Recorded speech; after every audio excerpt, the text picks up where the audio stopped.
Bonjour à toutes et tous, bienvenue sur ma chaîne. J'ai envie de vous dire merci pour vos j'aime et votre bienveillance. Je vous souhaite une excellente année 2020. Que vos souhaits soient exaucés, que votre réalité cette année ressemble à celle dont vous rêvez. Alors la chronique d'aujourd'hui s'appelle « J'aime guérisseur ». C'est un focus sur la lune noire apogée qui est en conjonction avec Chiron, qui est en bélier, dans le signe du bélier. Alors on prête à Chiron le rôle de médecin du zodiaque, le guide, le montreur du chemin, la clé libératrice.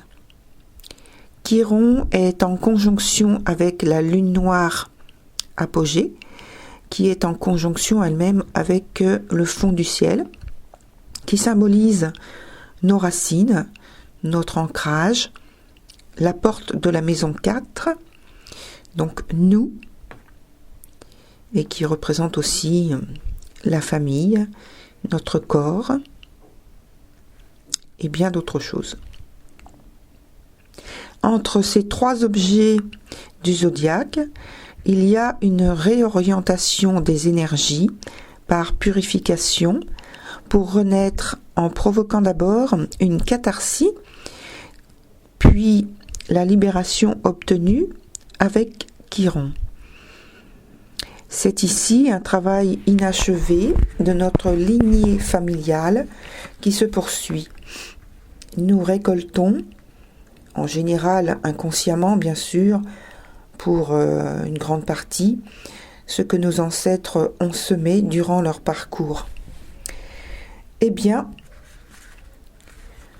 bien sûr, nous espérons dans ce cas que ce soit en bien, mais quelquefois c'est en moins bien. Avec la lune noire, qui ne s'inscrit pas selon les critères habituels, je veux dire avec des codes établis, bien définis, il est toujours possible d'adapter la solution à un manque, une gêne, un échec, une désillusion, une honte, etc. Le focus sur lequel la lune noire apogée nous demande de nous prononcer par une acceptation d'un fait, d'un acte, d'une vision, par une affirmation de soi, par un renoncement, par un acquiescement, par une alliance, un rapprochement, par une séparation, une rupture définitive, par une naissance ou renaissance à nous-mêmes, appartient au groupe. Donc au groupe, je parle du groupe familial. Chiron va nous mettre en situation de ressentir émotionnellement les énergies blessées que nous portons.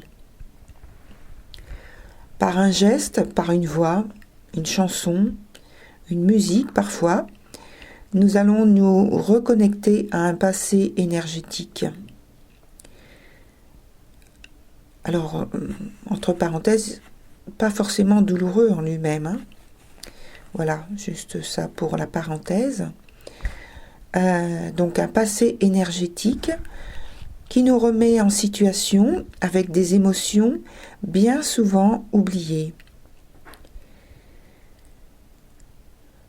Ici, l'orientation soulevée nous dirige vers la nécessité de rompre avec des mémoires en lien avec l'autorité, des ressentiments et situations où nous devons apprendre à réviser notre position et ou notre jugement. C'est une opportunité de rénovation de nos sentiments d'imperfection et de frustration vécus dans un passé plus ou moins lointain, notamment avec deux acteurs principaux dans notre vie, nos parents. Puis arrivent ensuite les figures familiales ou celles qui sont très liées à la famille, ayant un rôle clé dans notre vie ou la lignée généalogique.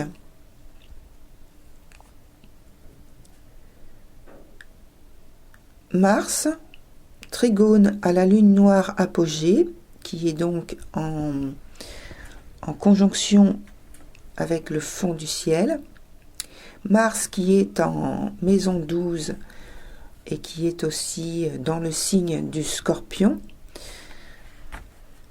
représente le déclencheur bienfaisant de passion que nous avons ou que nous aurons à maîtriser et gérer durant ce cycle lunaire. Mars contribue à la libération de tensions, notamment amassées durant l'année 2019. Une année émotionnelle karmique. Chacun récolte son lot dans cette moisson.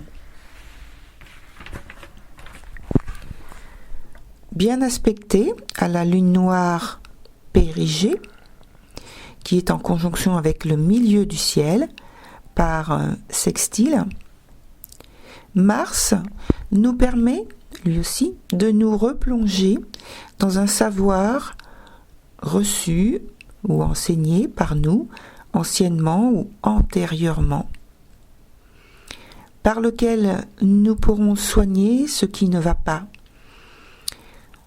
Bien sûr, ceci afin d'en guérir les points faibles et d'en trouver les points forts en nous. Nous devons laisser remonter cette mémoire révélatrice d'aptitudes complexes, manques, conflits intérieurs, illusions empiriques ou hypnotiques, afin de nettoyer les scories énergétiques.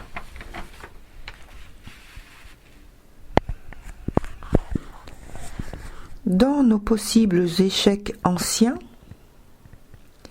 Saturne et Pluton en Capricorne nous challenge toujours et nous dégage maintenant en nous apportant les moyens et solutions.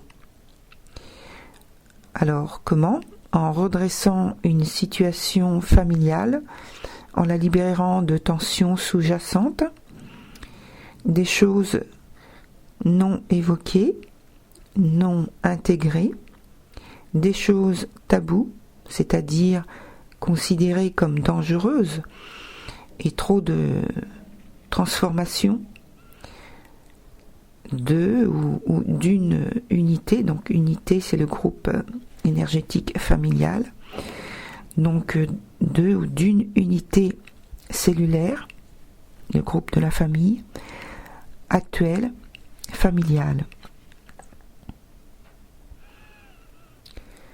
Ces énergies sont prêtes à muter et le processus est en marche par la lune en gestation qui est en aspect T² de l'axe du dragon avec sur un côté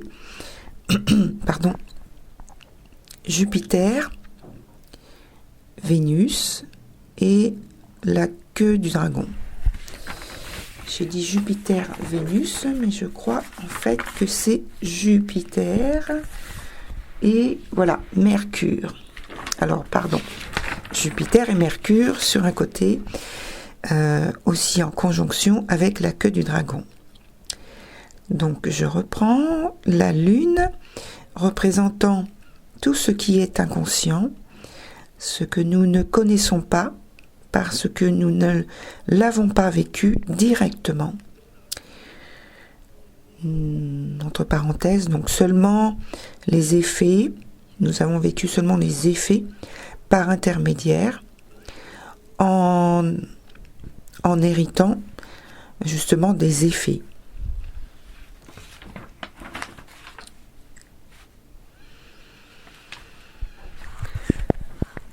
Alors, durant ce premier quartier du 3 janvier 2020, différents points du zodiaque nous montrent, en nous connectant à eux, les voies de résolution possibles, en nous mettant en situation et par ce biais, nous rendre conscients de petites choses subtiles à améliorer ou modifier. Nous sommes tous des chercheurs de vérité.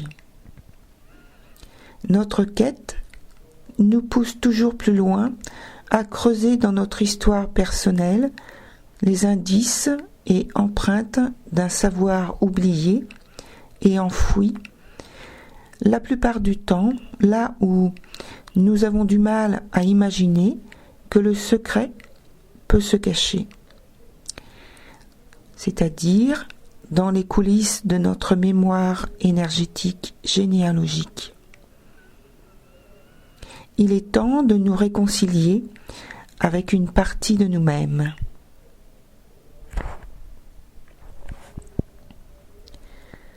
C'était Jenny pour la lecture de l'article du premier quartier du 3 janvier 2020.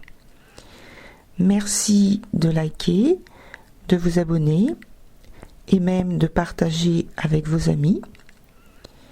Pensez à cliquer sur la cloche pour recevoir une notification dès qu'une nouvelle vidéo est postée. Prenez soin de vous, corps et esprit. Et que la lumière qui anime vos âmes soit toujours votre guide et votre soutien.